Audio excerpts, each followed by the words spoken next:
Globalization is also linked to colonization. Why? Isn't it that when we are colonized by the Americans and the Spaniards, they introduced to us their cultures? And according to Villashini Kupan, cultural interaction is also a globalization. What's up guys? Welcome back to my channel. So now I will be talking about the definition of globalization, one of the chapters of the subject, the Contemporary World. And I will also be talking about some of the interesting topics under the subject such as economic globalization, global migration, global divides, global cities, and a lot more. So if you want to be with me throughout your semester, just click the subscribe button down below and hit the notification bell in order for you to be updated for my next video. Before I introduce to you some of the definition of globalization, let me ask you first some of the questions that might help you derive your own definition. Ito yung mga tinatanong ko sa mga students ko before, and I think it helped them. Nakatulong ito para mas maintindihan nila kung ano ang definition ng globalization. Okay, so let me start. Na-try mo na bang umpo sa loob ng Starbucks? O sa Jollibee? O sa McDo? Anong nararamdaman mo? Nanood ka na ba ng Korean drama? Paano mo nalaman na ang United States ay may 50 states? Bakit naglalakbay ang mga tao? Naranasan mo na bang sumakay ng eroplano? Marami pa, pero alam ko na may ideya ka na.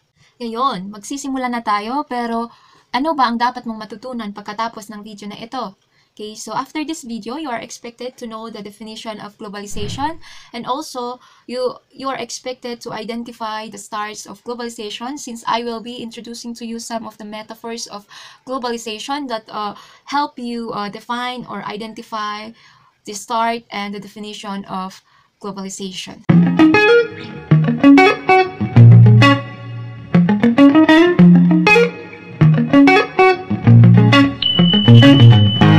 Let me introduce to you first the two classification of definitions. So we have here the broad and inclusive definition and the narrow and exclusive definition. So what is broad and inclusive definition? So these definitions are considered as a general definition because they does not agree on a certain ideology, while narrow and exclusive definition, these are considered as the personal definition of an individual that does not base on a book or a context.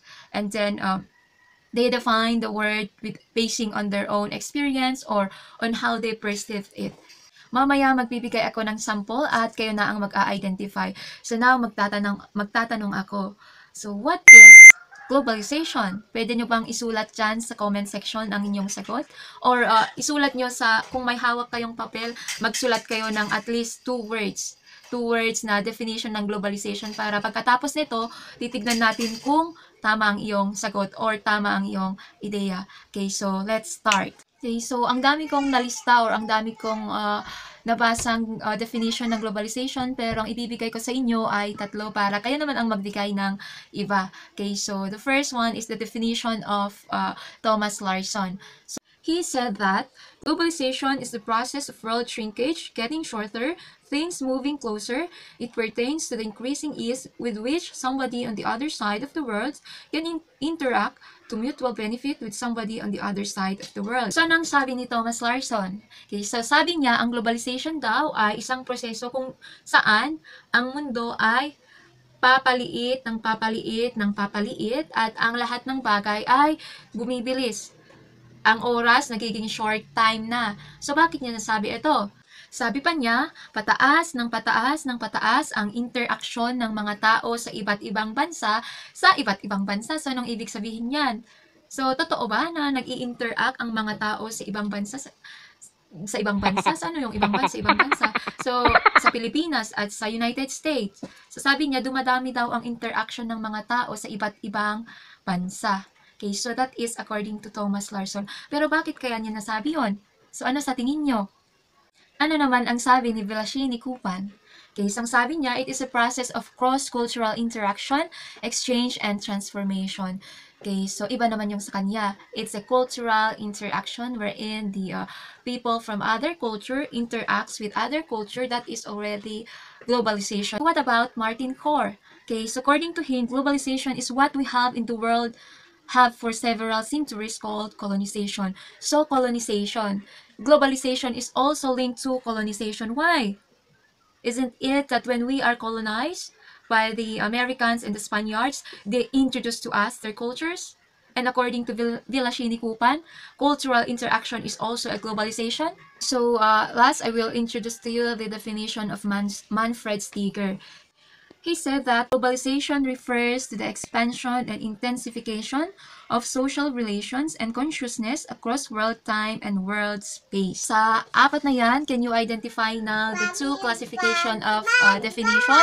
The broad and inclusive definition and the narrow and exclusive definition. So nakikita nyo ba ang dalawang yan sa apat na definition na naibigay ko? Okay, so I will give you 1 second to write it down on the comment section.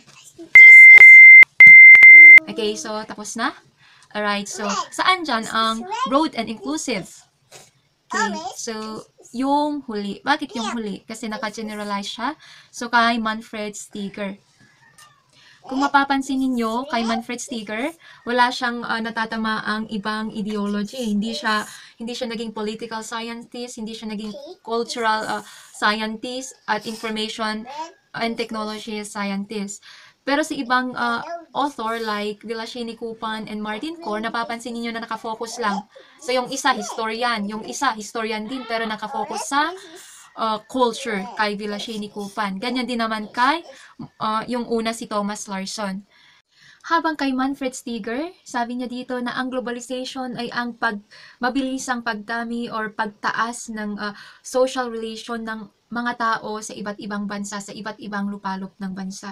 Okay, so makikita nyo dyan na naka-generalize siya. Okay, so that's all, and I hope na natutunan ninyo kung ano ang globalization. So, yan ang definition nila, and ang maibibigay ko naman sa inyo, according to my own personal understanding about globalization, itong tatlong word na ito, interconnection or interconnectedness, people, international, or country. Okay, so kapag i-connect mo ang mga to, magiging interconnection of people across countries, or magiging international connection of people across countries. Okay, so that's all for today, and I hope that you learned something from my video, and I hope to see you again on my next video. Alright, so if you are new to my channel, please click the subscribe button down below and hit the notification bell in order for you to be updated for my next video. By the way, this is Shoba, your very own mentor mommy, at nagsasabing mas masaya ang buhay pag may time sa pamilya at sa Panginoon. Bye guys!